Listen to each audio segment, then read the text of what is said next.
Hey VC, what's up? Hope you guys can see me. Rob checking in here. Early on, excuse me, Monday morning. I just woke up, so sorry if I look like shit. Right now, I'm playing Beach House. 2012 release, Bloom. Baltimore, Maryland band. Phenomenal music. They're often described as dream pop, whatever that means. Yeah, it's a rock band. Dreamy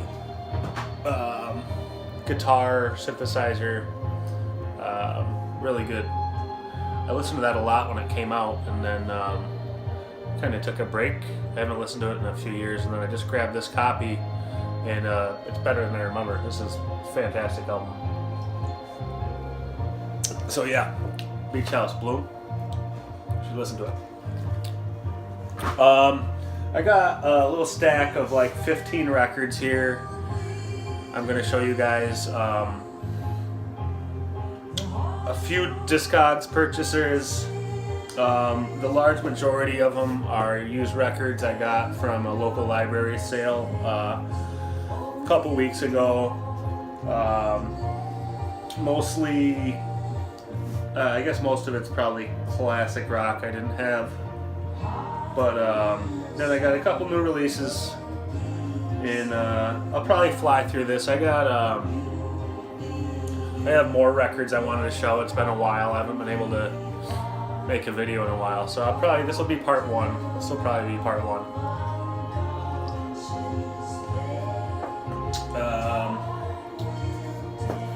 First, I'll show this.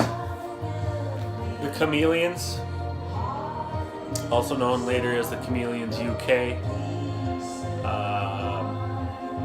post-punk band.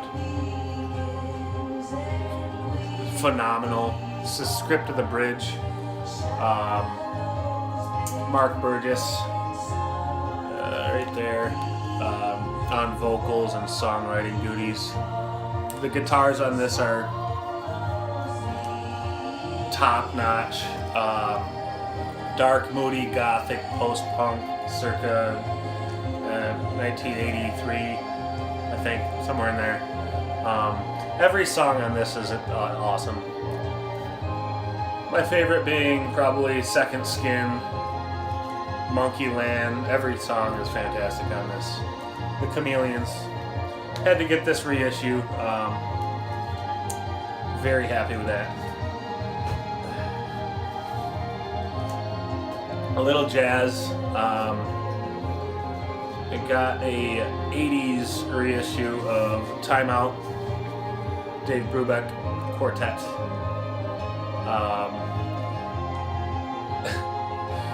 This is digitally remastered directly from the original analog tapes, and then directly put back onto wax.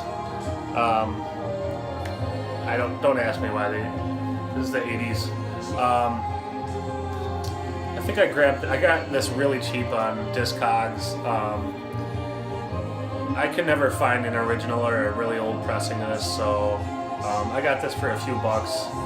And yeah, it basically pressed it on, or burned it onto a CD and then pressed it back onto vinyl, which is silly, but it still sounds okay.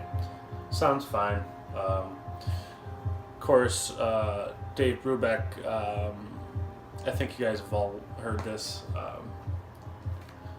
This is a seminal jazz record. A lot of these songs are in weird time signatures. Piano-based classic album. I had to get a copy of Neu, self-titled, 1972. Y'all know Neu, Krautrock. Didn't have a copy of this. This is a 2001 reissue.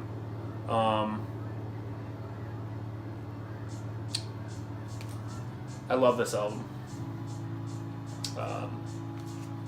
had to get a copy of this. Now I'm moving on to the records I found at the library sale. Like I said, these were, you know, these were $3 a pop, and I go down there just to kind of fill out what I don't have. You know, like I said, a lot of it's classic rock, which I enjoy. And yeah, I just kind of filled out my collection, and I'm gonna fly through these. Got the Doors' first album. Somehow did not have this. This is a Gold Record Award, so this tells me it's probably an early 70s copy, or it had already been released for a couple years probably. Needed a copy of that. CCR's Greatest. Not much to say about that. And some of these are a little beat up. This one doesn't look too bad, but I had a lot bigger pile when before I left the place, and I checked them all, and I probably weeded it down to half as far as what records were too scratched to take home. These are all very listenable or excellent. Pearl, Janis Joplin. Imagine, John Lennon. This is a good album. I didn't have this one. Apple Records. Not my favorite of his. My favorite easily being, as far as his solo stuff, the Plastic Ono Band. Phenomenal. But this is really good. Got a couple Van Halen albums. I'm not a huge Van Halen fan at all, but for a couple bucks each, I'll grab them. Diver Down and their second album. Whatever. Some people love them, I get it. I was never the biggest fan. I respect what they did.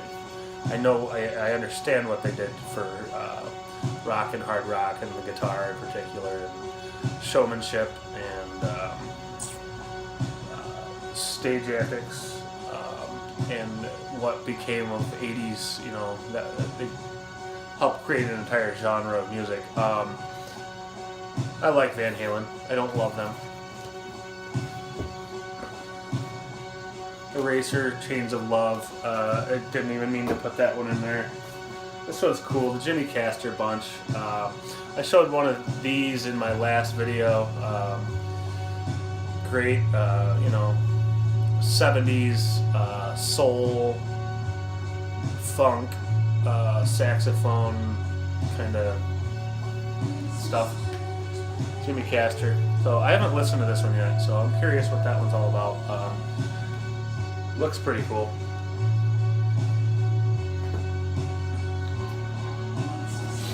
The Unusual Classical Synthesizer. This is, I don't know this guy, Mike Hankeson. It's basically this guy playing Bach and Mozart and Beethoven on his synthesizer. When it was still kind of a novelty thing, 1972 this came out. The cover is worth it alone. I love this cover. The album's okay. This is like doing dishes music or cleaning up around the house.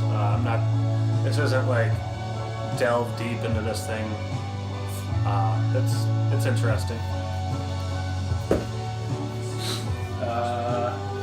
Zeppelin 2. I already have a copy of this, but I wanted to compare. I have yet to do that. See, this might be the one I want to keep, or maybe switch, make a Frankenstein copy here. We'll see. So yeah, Zeppelin 2, 1969. It's hard to imagine they put out both of their first 2 records in the same year for how astounding they are.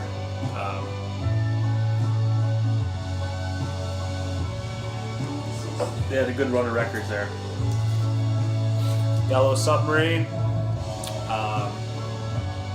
The first half of this is worth listening to, particularly the George Harrison songs.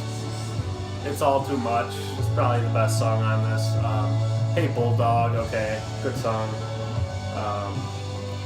But as far as a Beatles release, nah, not their best. This is cool. Got a copy of Rapper's Delight, the Sugar Hill Gang